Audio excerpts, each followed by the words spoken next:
Hello students, welcome to Prep IAS. मेरा नाम है मयूरी भागवानी। आज हम डिस्कस करने वाले हैं 8 सितंबर के द हिंदू न्यूज़पेपर को। द हिंदू एनालिसिस स्टार्ट करें उससे पहले एक announcement. First time on YouTube हम आपके लिए लाए हैं एक करंट अफेयर्स का comprehensive course targeting UPSC prelims 2021। यहाँ पे आपके मैराथन लेक्चर्स लिए जाएंगे हर टॉपिक से रिलेटेड, लाइव डाउट सेशंस होंगे, लाइव मॉक टेस्ट होंगी और इसको अवेल करने के लिए आपको हमारे चैनल को सब्सक्राइब करना होगा। आगे बढ़ते हैं, आज के टॉपिक्स देख लेते हैं। देखो, GS1 में we have nothing for today. GS2 में गवर्नमेंट पॉलिसीज में से prime minister urges private sector participation in education sector. तो एजुकेशन सेक्टर में प्राइवेट सेक्टर का पार्टिसिपेशन बढ़ाने के लिए प्राइम मिनिस्टर ने कई सारे यहाँ पे पोर्टल्स लॉन्च किए हैं, इसके बारे में देखेंगे। Allowing local sales by SEZ। तो गवर्नमेंट इस चीज़ पे विचार कर रही है कि क्या SEZ जो स्पेशल इकोनॉमिक जोन है वहाँ से लोकल सेल्स को अलाउ करना चाहिए या नहीं करना चाहिए।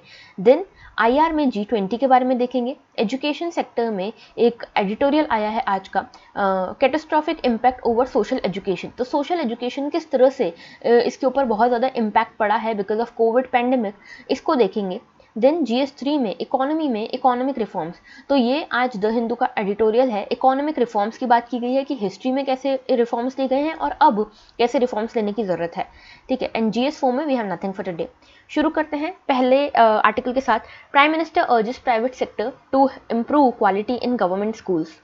तो देखो, इस एडिटोरियल, इस आर्टिकल में ये कहा गया है कि प्राइम मिनिस्टर ने ये कहा है कि प्राइवेट सेक्टर को यहाँ पे पार्टिसिपेट करने की ज़रूरत है एजुकेशन सेक्टर में, ठीक है। अब देखो, हम कई सारी रिपोर्ट्स के बारे में पढ़ेंगे। अभी एक रिपोर्ट के बारे में पढ़ेंगे जो कि इकोनॉमिस्ट जीन रीस की रिपोर्ट है, जिसमें ये कहा गया है कि 15 स्टेट्स की स्टडी में सामने आया कि during covid pandemic only 8% rural students and only 24% urban students had the access to education. तो सिर्फ इतने ही बच्चों के पास डिजिटल एजुकेशन का एक्सेस था ड्यूरिंग कोविड पेंडेमिक, और 37% बच्चों ने तो ऑल टुगेदर पूरी तरह से पढ़ाई छोड़ दी थी during this Covid pandemic, lockdown के दौरान, ठीक है। एसर की एक रिपोर्ट आई। एसर की रिपोर्ट में भी ये कहा गया कि काफ़ी ज़्यादा फाउंडेशनल लिटरेसी और न्यूमरेसी में लॉस हुआ है बच्चों का एजुकेशन का। इसीलिए जो हमारे प्राइम मिनिस्टर हैं उन्होंने 10 डे शिक्षक पर्व रखा, ठीक है। देखो, टीचर्स डे था तो उसके उपलक्ष्य में 10 डे का शिक्षक पर्व रखा गया, जिसमें बेसिकली टीचिंग को यहाँ पे प्रमोट करना था, ऑनलाइन टीचिंग को और असेसमेंट मेथड्स को। तो टीचर्स को एक तो प्रेज करना था और एनकरेज करना था सो दैट वो ऑनलाइन एजुकेशन को और बढ़ावा दे सकें। अब इसके अंतर्गत नेशनल एजुकेशन पॉलिसी जो है हमारी 2020 की, इसमें कई सारे इनिशिएटिव्स लिए गए हैं इसी दौरान, ठीक है। तो पहला इनिशिएटिव ये था कि 10,000 वर्ड्स की डिक्शनरी लॉन्च की गई है इंडियन साइन लैंग्वेज की। तो आपने नेशनल एजुकेशन पॉलिसी के बारे में पढ़ा होगा, तो इसमें कहा गया था एक प्रोविजन ये कि साइन लैंग्वेज जो है, इंडियन साइन लैंग्वेज जो है, जो डेफ एंड डम पीपल के लिए यूज की जाती है, उनके लिए 10,000 सिंबल्स की 10,000 वर्ड्स की डिक्शनरी बनाई जाएगी सो दैट बाकी लोग भी उनके साथ कोऑर्डिनेट कर सकें, डेफ एंड डम पीपल के साथ, ओके। देन सेकेंड थिंग यहाँ पे बोली गई थी कि टॉकिंग बुक प्रोजेक्ट। तो यहाँ पे एक विजुअली चैलेंज्ड स्टूडेंट्स के लिए टॉकिंग बुक प्रोजेक्ट यहाँ पे लॉन्च किया गया सो दैट उनको भी पढ़ाई का, एजुकेशन का एक्सेस मिल पाए। तीसरी चीज़ यहाँ पे कि टीचर ट्रेनिंग प्रोग्राम स्टार्ट किया गया यहाँ पे अर्ली चाइल्डहुड एजुकेशन के लिए। तो अर्ली चाइल्डहुड एजुकेशन जो है अब नेशनल एजुकेशन पॉलिसी में आता है, और अर्ली चाइल्डहुड एजुकेशन के लिए टीचर्स को ट्रेनिंग देने के लिए एक प्रोग्राम स्टार्ट किया गया है। इसके अलावा CBSE के लिए एक स्टैंडर्ड सिलेक्टिंग अथॉरिटी बनाई गई है, स्टैंडर्ड सेटिंग अथॉरिटी। तो CBSE के लिए एक स्टैंडर्ड सेटिंग अथॉरिटी बनाई गई है। इसके अलावा एक विद्यांजलि पोर्टल स्टार्ट किया गया है। विद्यांजलि पोर्टल 2.0 जो है ये क्या करेगा, ये प्राइवेट पार्टिसिपेशन को बढ़ाएगा। वॉलंटरीली अगर आप पढ़ाना चाहते हैं गवर्नमेंट स्कूल्स में तो आप विद्यांजलि पोर्टल के थ्रू अपने आप को रजिस्टर करके वहाँ पे पढ़ा सकते हैं। इससे कॉर्पोरेट सोशल रिस्पॉन्सिबिलिटी भी बढ़ेगी और प्राइवेट सेक्टर का इन्वॉल्वमेंट बढ़ेगा गवर्नमेंट स्कूल्स में, और इसी के साथ प्राइवेट सिटीजन्स जो इंडिपेंडेंट हैं, इंडिविजुअल हैं, वो भी यहाँ पे जाके पढ़ा सकते हैं गवर्नमेंट स्कूल्स में through this Vidyanjali portal, okay. और बाकी इसकी जो रिपोर्ट की मैंने बात की, इसकी रिपोर्ट के बारे में अब हम देखते हैं, ठीक है। तो आगे देखते हैं, ये है वो रिपोर्ट। तो देखो, survey details catastrophic impact of school closure. तो ये स्कूल क्लोजर के ऊपर ये रिपोर्ट आई है। ये देखो किसकी रिपोर्ट है, ये रिपोर्ट है जीन रीस, जो कि एक बहुत बड़े इकोनॉमिस्ट हैं, इनकी रिपोर्ट है। इस रिपोर्ट का नाम है स्कूल, ठीक है। स्कूल का फुल फॉर्म क्या है? School children's online and offline learning survey. ठीक है, तो ये जो रिपोर्ट आई है ये बहुत सारा डाटा यहाँ पे सामने लाती है, जैसे कि जो ऑनलाइन एजुकेशन था या डिजिटल एजुकेशन था, इसका एक्सेस कितना था? इसका एक्सेस था 24% only in urban areas and 8% in rural areas. तो सिर्फ 8% बच्चे रूरल एरिया के इस एजुकेशन को एक्सेस कर पा रहे थे और 24% बच्चे अर्बन एरियाज के इसको एक्सेस कर पा रहे थे। ऐसा क्यों? क्योंकि स्मार्टफोन्स नहीं होते हैं हर घर में। ठीक है, स्पेशली रूरल एरियाज में स्मार्टफोन हर हाउस होल्ड में नहीं होता है, और अगर होता है तो वो अडल्ट मेंबर्स यूज करते हैं अपने कामों के लिए, तो बच्चों तक तो बारी आती ही नहीं है। ठीक है, पहली चीज तो ये। दूसरी चीज ये कि लगभग 37% बच्चों ने इस दौरान, कोविड पैंडेमिक के दौरान, अपनी पढ़ाई को पूरी तरह छोड़ दिया। ठीक है, तीसरी चीज ये कि यहाँ पे मिड डे मील क्योंकि नहीं चल पा रही थी, इसीलिए न्यूट्रिशन का भी काफी लॉस देखा गया है पूरे बच्चों में। ठीक है, चाहे वो अर्बन एरिया हो चाहे रूरल एरिया हो। ठीक है, इसके बाद एक चीज ये सामने आई कि जो आदिवासी एंड दलित चिल्ड्रन है, इसमें सिर्फ 5% चिल्ड्रन जो हैं उनमें उनके पास एक्सेस था ऑनलाइन एजुकेशन का। इसके बाद एक चीज ये भी सामने आई कि 50% से ज़्यादा पेरेंट्स ने अर्बन और रूरल एरियाज़ में ये कहा है कि हम टीचर्स से कभी मिले ही नहीं है, हमें पता ही नहीं है टीचर कौन है। ठीक है, तो ये सारे इश्यूज सामने आए हैं। ठीक है, तो ये जो है ये हमारे एजुकेशन की कैटास्ट्रॉफिक कंडीशन को दिखाते हैं। इसमें एक चीज़ ये कही गई है कि अच्छा, एक और ये चीज़ कही गई है कि लगभग 97% जो पेरेंट्स हैं वो फेवर में है कि स्कूल खोले जाएँ, क्योंकि बेसिक लिटरेसी जो है, फाउंडेशनल लिटरेसी, न्यूमरेसी, इस पर बहुत ज़्यादा इम्पैक्ट पड़ रहा है स्टूडेंट्स के।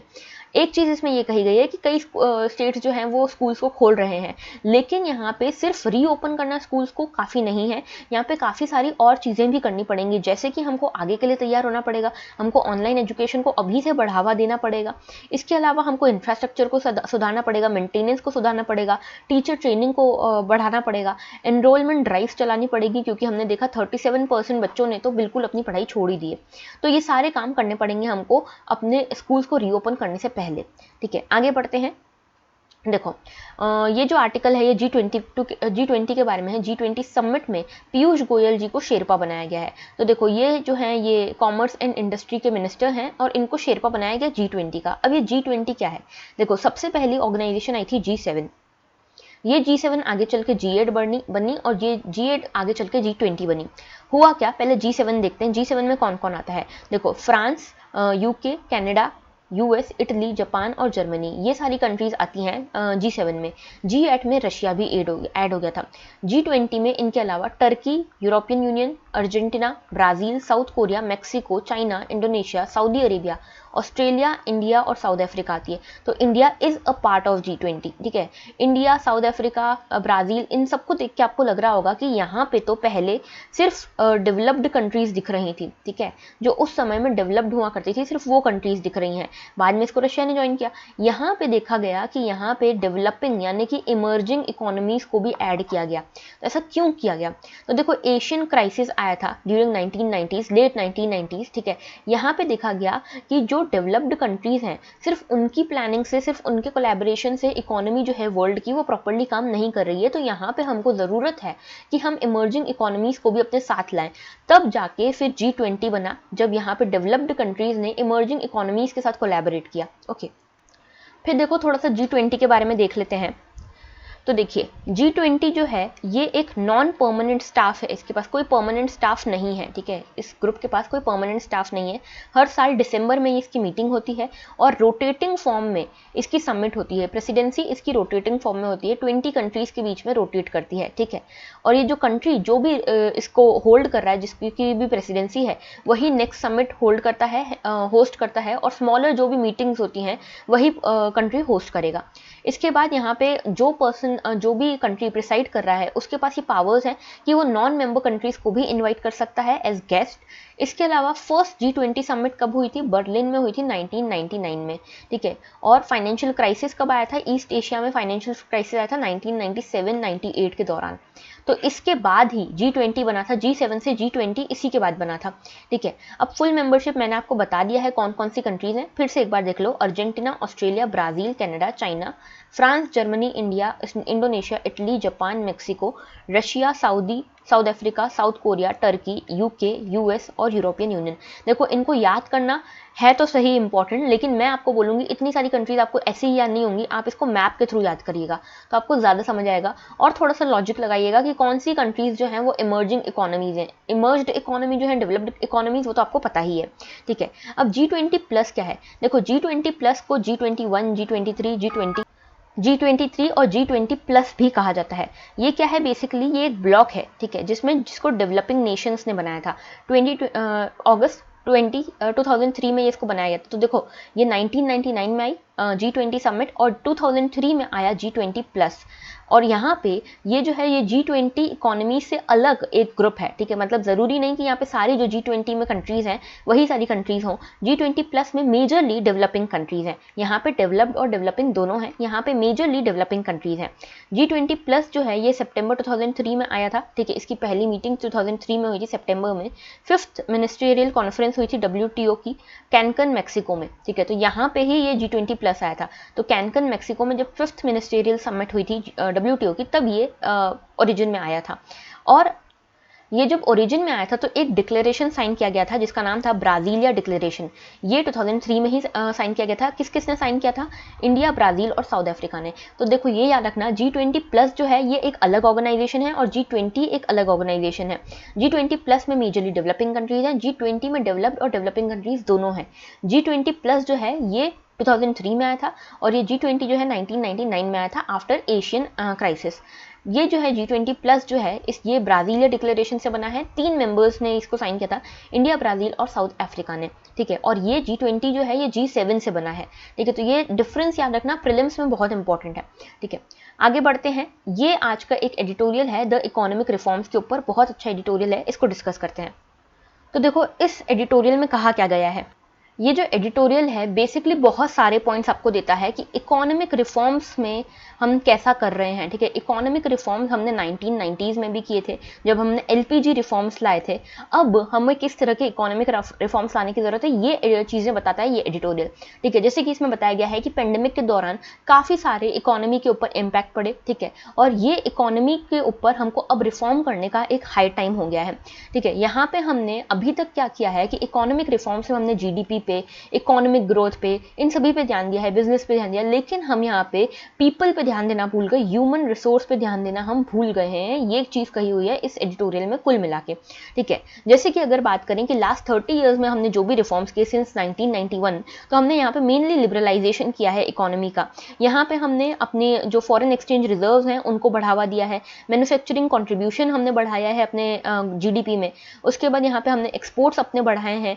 हमारा जो फॉरेन एक्सचेंज रिजर्व हुआ करता था एक्सपोर्ट के कारण, वो बढ़ा है। पहले सिर्फ 0.6% हुआ करता था एक्सपोर्ट हमारा, अब ये 1.8% हुआ है, ठीक है। लगभग 3 टाइम हमने बढ़ाया है अपने एक्सपोर्ट्स को। इसके बाद हमने इंफॉर्मेशन एंड कम्युनिकेशन टेक्नोलॉजी में इन्वेस्ट किया है, सॉफ्टवेयर में इन्वेस्ट किया है। इकोनॉमिक ग्रोथ हमारी अब 6 से 8% तक हो रही है, ठीक है। अगर अभी के कोविड को छोड़ दें, कोविड टाइम को छोड़ दें, तो 6 to 8% हमारी इकोनॉमिक ग्रोथ हो रही है, जो कि काफ़ी अच्छा है। तो इकोनॉमिकली हमने अच्छा किया है। अपने जो 1991 के रिफॉर्म्स लाए थे उसके कारण हमारा ये सब पाया। लेकिन हमने क्या किया है, इकोनॉमी के टेक्निकल नेचर पे ध्यान दिया है। हमने यहाँ पे प्रोसेस एंड पीपल पे ध्यान नहीं दिया, सिस्टम पे ध्यान नहीं दिया है। तो कुछ ड्राइवर्स हैं इकोनॉमी के, जैसे कि ह्यूमन रिसोर्स कैपिटल जो है, ह्यूमन कैपिटल है, टेक्नोलॉजी रेडीनेस है, लेबर प्रोडक्टिविटी है, डिस्पोजेबल इनकम है, कैपिटल एक्सपेंडिचर है। ये जो सारी चीजें हैं ना, लेबर प्रोडक्टिविटी, कैपिटल एक्सपेंडिचर, देखो ये बहुत इंपॉर्टेंट टर्म्स है और ये की टर्म्स हैं, ठीक है। ये इन पे हमने ध्यान नहीं दिया है, जिसके कारण हमारी इकोनॉमी को काफ़ी लॉस देखने को मिल सकता है आगे भी। ये सारी चीज़ें इसमें कही गई है। अब इन्होंने कुछ फैक्ट्स भी दिए हैं कि जो ह्यूमन रिसोर्स कैपिटल है हमारा कैसे पीछे हो गया है, कैसे हमारा पिछड़ रहा है। क्यों? क्योंकि हमारा एजुकेशन उतना नहीं है, स्किल डेवलपमेंट हम नहीं कर रहे, हेल्थ के सेक्टर में हम अच्छा नहीं कर रहे। और ये ऐसा कैसे, ये फैक्ट्स के बेसिस पे इन्होंने बताया है। जैसे कि ह्यूमन रिसोर्स कैपिटल की जो रैंक है हमारी वो 103 है, जबकि चाइना की रैंक यहाँ पे 34 है और श्रीलंका की रैंक यहाँ पे 70। मतलब श्रीलंका भी हमसे आगे, साउथ कोरिया भी हमसे आगे, चाइना भी हमसे आगे है। ग्लोबल ह्यूमन कैपिटल रिपोर्ट के अकॉर्डिंग मैं बता रही हूँ। वर्ल्ड बैंक का डाटाबेस माने तो जो हमारा GDP है पर कैपिटा, जो हमारा पर कैपिटा GDP है यहाँ पे, वो वो भी काफ़ी कम है। और इसके साथ साथ जो हमारा परचेजिंग पावर पैरिटी पे भी अगर आप जीडीपी देखो तो भी हमारा काफ़ी कम है। इसके अलावा जो हमारा ग्लोबल मैन्युफैक्चरिंग कॉम्पिटिटिवनेस इंडेक्स आप देखिए तो यहाँ पे आर्ली वेजेस जो दिए जाते हैं लेबरर्स को, ये भी काफ़ी कम है बाकी देशों के कंपैरिजन में। अगर हम south Korea, US, Japan, China in सबसे कंपेयर करें, हमारा काफ़ी कम आर्ली वेजेस है। ठीक है, तो यहाँ पे लो वेजेस के कारण क्या होता है, अगर आप किसी भी लेबरर को लो वेजेस दोगे तो उसकी इनकम कैसी होगी, कम होगी। ठीक है, इनकम कम होगी, इनकम कम होने से डिस्पोजेबल इनकम भी कम होगी। डिस्पोजेबल इनकम यानी कि टैक्स हटाने के बाद वाली इनकम, ये कम होगी तो उसके यहाँ पे डिमांड कम क्रिएट होगी, और डिमांड कम क्रिएट होगी तो वो कंज्यूम कम करेगा, कंज्यूम कम करेगा तो इकोनॉमी भी कम चलेगी। तो इस तरह से काम चलता है। सारे जो चीज़ें हैं ना ये एक दूसरे से लिंक्ड है। हम क्या करते थे अभी तक, सिर्फ टेक्निकल नेचर को पकड़ के बैठे थे इकोनॉमी के। तो यहाँ पे उसके बाद ये कहा गया है कि रिसर्च एंड डेवलपमेंट में भी हमको इन्वेस्ट करने की जरूरत है, क्योंकि अभी के टाइम पे सिर्फ 0.8% ऑफ जीडीपी हम यहाँ पे इन्वेस्ट करते हैं, जबकि चाइना लगभग 2%, साउथ कोरिया लगभग 5%, 4.5% यहाँ पे इन्वेस्ट करता है R&D में, रिसर्च एंड डेवलपमेंट में। तो हमको टेक्नोलॉजी रेडीनेस की तरफ भी जाने की ज़रूरत है। इसके बाद एक चीज़ यहाँ पे ये कही गई है कि अगर हम लेबर प्रोडक्टिविटी की बात करें तो इन सब चीज़ों के कारण, हेल्थ नहीं है, एजुकेशन नहीं है, स्किल डेवलपमेंट नहीं है, इसके कारण लेबर प्रोडक्टिविटी में भी असर पड़ रहा है। और सिर्फ 10% लेबर प्रोडक्टिविटी है हमारे यहाँ पे, जबकि चाइना में यही लेबर प्रोडक्टिविटी 40% तक है। इसके अलावा कुछ और रीजंस बताए गए हैं, जैसे कि कैपिटल एक्सपेंडिचर में हमारी कमी आ गई है, इंस्टीट्यूशनल कैपेसिटी हमारी कम है, फिर हमारा ईज ऑफ डूइंग बिजनेस में भी इश्यूज हैं, जैसे बिजनेस सर्विस प्रोसेसेस जो हैं वो हमारे इनएफिशिएंट हैं। इसके बाद लैंड एक्वायर करने में बहुत ज़्यादा प्रॉब्लम होती है। अगर कोई नया प्रोजेक्ट स्टार्ट करना है तो उसके लिए कई सारे क्लियरेंसेस लेने पड़ते हैं आपको लैंड एक्वायर करने के लिए। इकोनॉमिक इंफ्रास्ट्रक्चर हमारा उतना इफिशिएंट नहीं है, बिजनेस सर्विसेज इतनी इफिशिएंट नहीं है। ठीक है, क्रिएटिव एनर्जी हमारी लॉस हो रही है क्योंकि हमारे पास ह्यूमन रिसोर्सेज जो है वो कैपेबल नहीं है। तो इस तरह से काम हो रहा है हमारा। जबकि देखो डेमोग्राफिक डिविडेंड सबसे स्ट्रॉन्ग है, अगर हमको इसको डिविडेंड बनाना है तो हमको ह्यूमन रिसोर्स के ऊपर ज़्यादा ध्यान देने की ज़रूरत है। ठीक है, और जैसे कि मैंने आपको बताया, क्योंकि ये सब चीज़ें नहीं हो रही इसलिए इनकम हाउस होल्ड्स की कम है और इसीलिए डिमांड कम क्रिएट हो रही, कंजप्शन कम है, और इसीलिए हमारी देश की इकोनॉमी उतनी अच्छी नहीं चल पा रही। आगे देखें तो देखो यहाँ पे और कुछ चीज़ें बताई गई है कि हमें हमारा वे फॉरवर्ड होना क्या चाहिए। तो एक वे फॉरवर्ड तो हमारी ये होना चाहिए कि हमको स्ट्रक्चरल इश्यूज को एड्रेस करने की ज़रूरत है, जैसे कि ह्यूमन रिसोर्स कैपिटल जो है इसको हमको डेवलप करने की ज़रूरत है, स्किल्स को डेवलप करने की ज़रूरत है, R&D को यहाँ पे डेवलप करने की ज़रूरत है। ठीक है, टेक्नोलॉजी रेडीनेस की हमको आगे बढ़ना चाहिए, टेक्नोलॉजी रेडीनेस की तरफ। ठीक है, हम अगर इनमें इन सब चीज़ों में इन्वेस्ट करते हैं तो हम इंडस्ट्री 4.0 तक पहुँच पाएंगे। और इंडस्ट्री 4.0 जो है सारी की सारी नई टेक्नोलॉजीज़ के ऊपर बेस्ड है, जैसे big data analysis, artificial intelligence, IoT, इन सभी के ऊपर बेस्ड है इंडस्ट्री 4.0। तो अगर हमको इसका फ़ायदा लेना है तो हमको टेक्नोलॉजी रेडीनेस की तरफ बढ़ना पड़ेगा। इसके अलावा हमको R&D को बढ़ाना पड़ेगा, पब्लिक रिसर्च को बढ़ाना पड़ेगा, 2% GDP तक हमको ले जाना चाहिए इसको। मतलब R&D में हमारा इन्वेस्टमेंट लगभग 2% जीडीपी हमारा टारगेट होना चाहिए कि हम इतना इन्वेस्ट करें R&D में। इसके बाद पर कैपिटा इनकम को बढ़ाना पड़ेगा, आर्ली वेजेस को बढ़ाना पड़ेगा, हमें सोशल सिक्योरिटी देनी पड़ेगी अपनी लेबर क्लास को। साथ में इसके अगर हमको लगता है कि इससे कॉस्ट ऑफ लेबर बहुत बढ़ जाएगा तो हम इसमें टैक्स इंसेंटिव्स दे सकते हैं जो नए बिजनेसेस हैं उनको।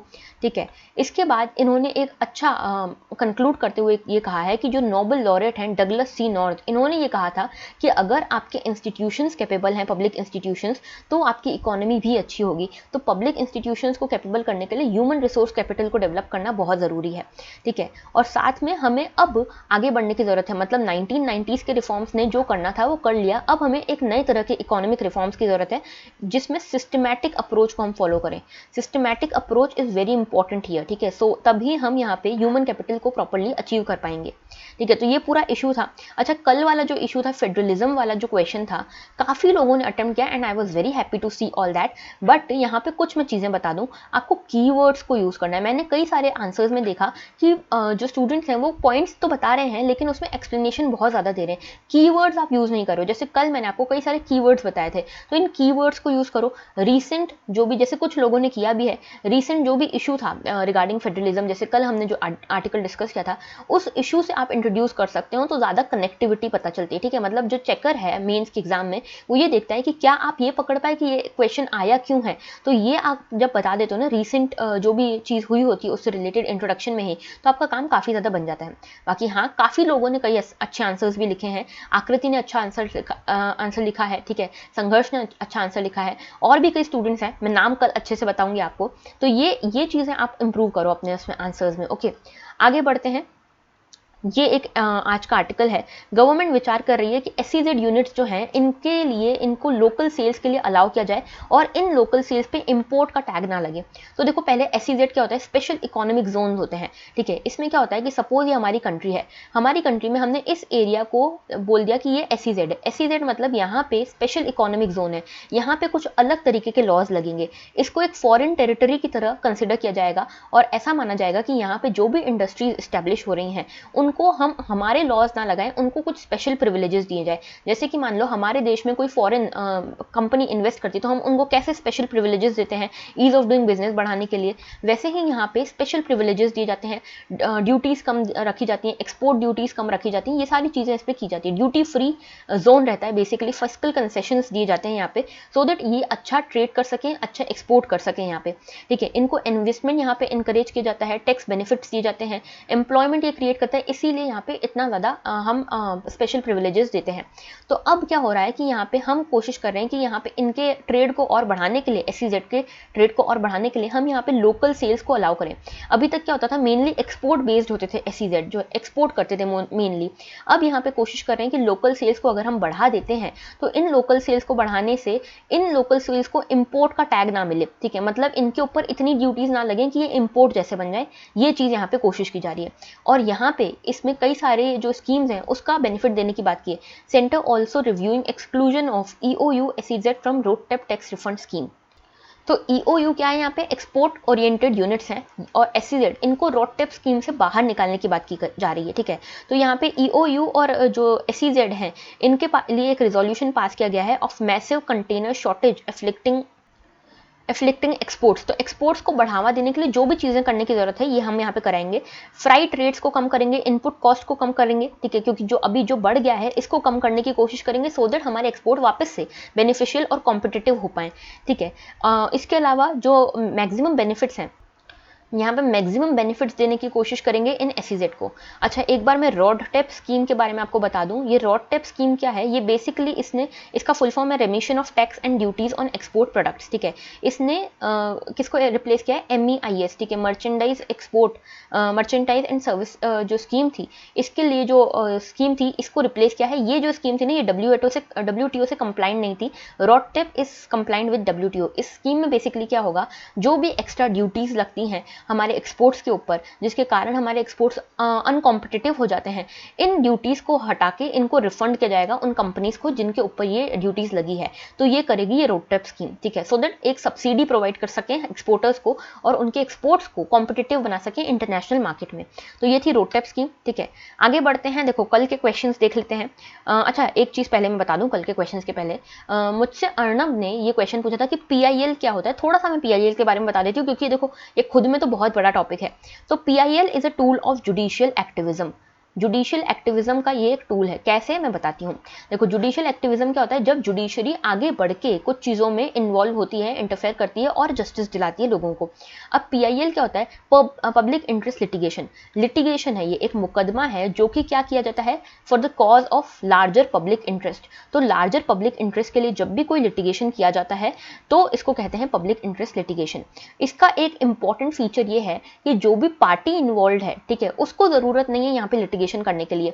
कोई भी तीसरा पर्सन इन गुड फेथ यहाँ पे लिटिगेशन कर सकता है for the larger public interest. जैसे कि अभी सबरीमाला केस हुआ था। सबरीमाला केस में जो सबरीमाला की विमेन थी उन्होंने केस नहीं किया था, ये PIL जारी हुई थी। जो एडवोकेट्स की एक एसोसिएशन थी उन्होंने ये PIL जारी की थी, दायर की थी, ठीक है, कोर्ट में। तो सबरीमाला इशू जो था वहां पे जो लोग इन्वॉल्व थे उन्होंने ये PIL नहीं दायर की थी, जो दूसरे लोग थे, एडवोकेट्स का एक ग्रुप था, उन्होंने दायर की थी for the larger public interest, for the equality, for the gender parity, ये सारी चीजें थी, ठीक है। अच्छा, PIL के बारे में एक और चीज बता दूं कि ये किसी स्टैट्यूट के अकॉर्डिंग काम नहीं करता, कोई एक्ट इसको गवर्न नहीं करता, ये पूरी तरह से इंटरप्रिटेशन बेस्ड है, ठीक है। जो जजेस हैं अलग अलग जजमेंट्स में इसको इंटरप्रेट करते हैं कि किस तरह से ये पब्लिक इंटरेस्ट को अफेक्ट कर रहा है, ठीक है। अच्छा, PIL के बारे में हमको आर्टिकल नंबर 32 और 226 में दिया गया है, ठीक है। 32 जो है ये रिट्स के बारे में बात करता है और साथ में PIL के बारे में बात करता है। आप सुप्रीम कोर्ट में PIL दर्ज कर सकते हो। 226 में दिया गया है कि आप हाई कोर्ट्स में भी PIL को दर्ज कर सकते हो। तो इतनी चीज़ें मुझे आपको बतानी थी। एक PN भागवती जो जज हैं, इनका नाम याद रखना है, इनके कारण ही काफ़ी ज़्यादा PILs इवॉल्व हुए थे हमारे देश में, ठीक है। अच्छा, दूसरा क्वेश्चन था कि अगर हमको हमारे ही पुलिस स्टेशन के अगेंस्ट यहाँ पे कंप्लेन करनी हो तो क्या किया जाए। तो देखो, पहली चीज़ आप यहाँ कर सकते हो कि जो भी पुलिस ऑफिसर्स के अगेंस्ट आपको कंप्लेन करनी है तो आप यहाँ पे ये कर सकते हो कि उसके अगेंस्ट ही FIR दर्ज कर सकते हो। अगर ऐसा पॉसिबल नहीं है तो आप अपने जो भी सिटी है उसके DSP के पास कंप्लेन कर सकते हो। तीसरी चीज़, आप NHRC में यहाँ पे कंप्लेन कर सकते हो, जो नेशनल ह्यूमन राइट कमीशन है उसमें आप कंप्लेन कर सकते हो regarding the harassment you are facing, okay. चौथी चीज़ ये है कि एक पुलिस कंप्लेन अथॉरिटी भी रहती है, ठीक है। पुलिस कंप्लेन यहाँ पे आप दायर कर सकते हो, जो भी आपको पुलिस ऑफिसर या किसी भी पुलिस स्टेशन के अगेंस्ट कंप्लेन है आप यहाँ पे दायर कर सकते हो, ठीक है। तो I hope it help and I am sorry कि मैं एक दिन लेट हो गई आपको बताने में। मेडिटेरेनियन सी, ठीक है, पहला क्वेश्चन है, Mediterranean sea is a border of which of the following countries. तो देखो, किस किस कंट्री को ये बॉर्डर करती है। अगर आपको कुछ भी नहीं पता है ना, अगर आपको पता है कि जॉर्डन लैंडलॉक्ड है तो आप काफ़ी कुछ काम तो यहाँ पे कर लोगे। जॉर्डन लैंडलॉक्ड है तो मेडिटेरेनियन सी तो इसको बॉर्डर करेगी नहीं, तो 1 हट गया, 4 हट गया, बचा 2 और 3, ठीक है। अब देखो यहाँ पे 3 तो कॉमन है, यानी कि लेबनान तो है ही। अब आपको देखना है इराक और सीरिया में से, तो थोड़ा सा अगर आपको नॉलेज है तो सीरिया थोड़ा सा मेडिटेरेनियन सी की तरफ, ओशन की साइड पड़ता है, वेस्ट में पड़ता है। इराक थोड़ा ईस्ट में पड़ता है, तो आप इससे पता लगा सकते हो 3 और 4।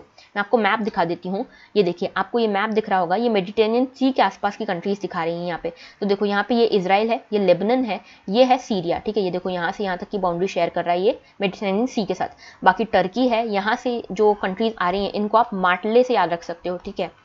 Morocco, Algeria, Tunisia, Libya and Egypt. बाकी ये जो है यूरोप की कंट्रीज हैं, काफ़ी सारी हैं और एक इंपॉर्टेंट एरिया है फॉर द मैपिंग, ठीक है। तो ये याद रखना। देन नेक्स्ट है हमारा question, in India Himalayas are spread over 5 states only. गलत है, ये 12 स्टेट्स पे है, मैं बताऊंगी अभी मैप में। Western Ghats are spread over 5 states only, ये भी गलत है, ये 6 स्टेट्स में है। और Pulicat lake is spread over only 2 states, yes ये सही है, ये तमिलनाडु और आंध्र प्रदेश के बीच में लाई करता है पुलिकट लेक, ठीक है। तो यहाँ पे only 3 would be the correct answer. एक बार मैं मैप दिखा देती हूँ आपको। तो देखो, ये है हमारा हिमालयन रीजन। यहाँ पे आप देख सकते हो कि ये 12 जो स्टेट्स हमारे आते हैं हिमालयन रीजन में, ये बताए गए हैं। तो देखो ये 6-7 तो ये नॉर्थ ईस्ट जो नॉर्थ ईस्टर्न सिस्टर्स हैं ये है, इसके अलावा ये 3 ये है, ठीक है। जम्मू कश्मीर जो है, लद्दाख जम्मू कश्मीर वाला रीजन। उसके बाद अब देखो यहाँ पे अब ये चेंज हो गया क्योंकि जम्मू कश्मीर अब एक स्टेट नहीं है, ठीक है। हिमाचल प्रदेश और उत्तराखंड ये है, इसके अलावा वेस्ट बंगाल और सिक्किम भी है, ठीक है। तो ये याद रखना। देन वेस्टर्न घाट्स और ईस्टर्न घाट्स की बात करें तो देखो, वेस्टर्न घाट जो है ये कहाँ से शुरू हो रहा है, गुजरात से शुरू हो रहा है, महाराष्ट्र, गोवा, कर्नाटक, केरला और थोड़ा सा देखो तमिलनाडु में भी आ रहा है, तो 6 स्टेट्स पे कवर होता है। वहीं ईस्टर्न घाट्स की बात करें तो सिर्फ तमिलनाडु में आएगा, आंध्र प्रदेश में आएगा, उड़ीसा और तेलंगाना, सिर्फ 4 स्टेट्स में है ईस्टर्न घाट्स, तो ये याद रखना, ठीक है। और पुलिकट लेक कहीं यहाँ पे आता है, तो ये आंध्र प्रदेश और तमिलनाडु के बीच में आता है, ठीक है। तो ये हो गया हमारे कल के क्वेश्चंस। आज के क्वेश्चंस हैं 3 क्वेश्चन हैं रिगार्डिंग एनवायरनमेंट। तो एक तो आपको पेज के बारे में बताना है, पेज एक UN मैकेनिज्म है तो इसके बारे में बताना है। दूसरा आपको बताना है regarding the possible consequences of heavy mining. और तीसरा आपको बताना है about the wetland, artificial lake इनमें से कौन सा है ये आपको बताना है, ठीक है। And I hope this video was helpful to you. और अगर आपको कुछ भी डाउट हो आप कॉमेंट सेक्शन में लिख सकते हैं। And that was all for today, thank you for watching.